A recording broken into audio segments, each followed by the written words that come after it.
Okay. Anytime you can win by 26 in a rivalry game, it's good. So we're excited about the victory tonight. I think Tulsa plays very hard. They're very young, but they just keep coming after you, and I hope that they get healthy, which they aren't right now, and win a lot of games. No, we weren't. You know, at one point, Ahime was out. Midday, Klee was out. Did not go through shoot around. Told me he could not go.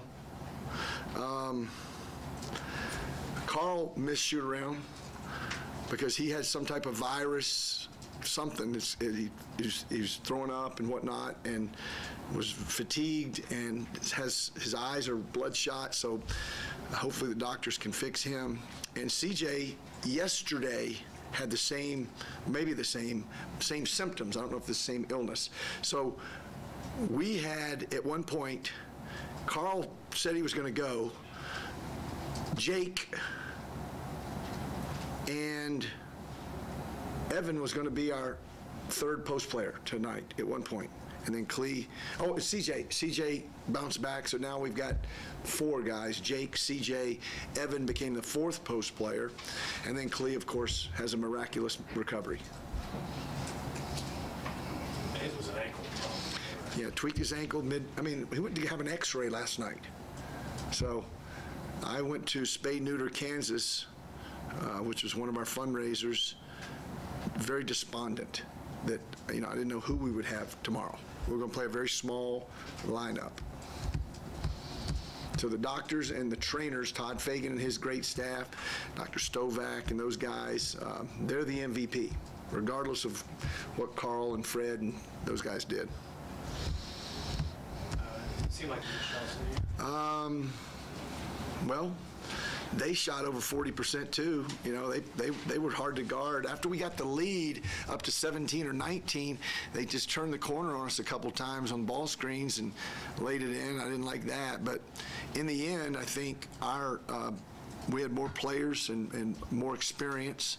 So Malcolm and Fred and those guys pushing the ball, we really shared it well tonight. 23 assists. Baker has 5 assists, 1 turnover. Fred Van Vliet, 5 assists, 1 turnover. And Malcolm, 4 assists. No, that's Evan, 4 assists, no turnovers. Malcolm, 2 assists, no turnovers. That's pretty good. That's 16 and 2 from those 4 guys? Yeah, Fred seems just well, he's getting healthy. He showed that little burst to get by people in transition, to get in the gaps, and he's got great hands, strong hands, similar to Malcolm. He had 4 steals tonight. He got his hands on all kind of balls, and he led some nice fast breaks like he did in the Iowa game. When we score 86, we're pretty hard to beat. I'll take my chances every night. If you give me 86 and say, okay, you'd have to defend for 40 minutes and give up 85 or less, I'll take that. With him getting healthy, I guess that helps his scoring. Fred, well, he does a nice job getting to the rack. He and CJ and the guys, that new group that we had in there at the end of the first half, they executed a zone clock play beautifully. One option was actually taken away from them, and they didn't panic, and Fred hit the big 3 at the end. We didn't call a timeout to have to reset. He's a great communicator. He's a great interview if you get a chance. He's wise beyond his years, so he got him in the offense. We got a last-second shot, and then I didn't even see it. I just heard the roar. I guess Tulsa scored too, but they didn't have enough time, which is another sign of maturity, not leaving the other team enough time to throw in the Hail Mary. Gregg, did you follow Danny and the Miracles back in? You know what I did? I was an assistant coach when they were running the table wherever was it Kemper? Did they win it in Kansas City? I thought it was.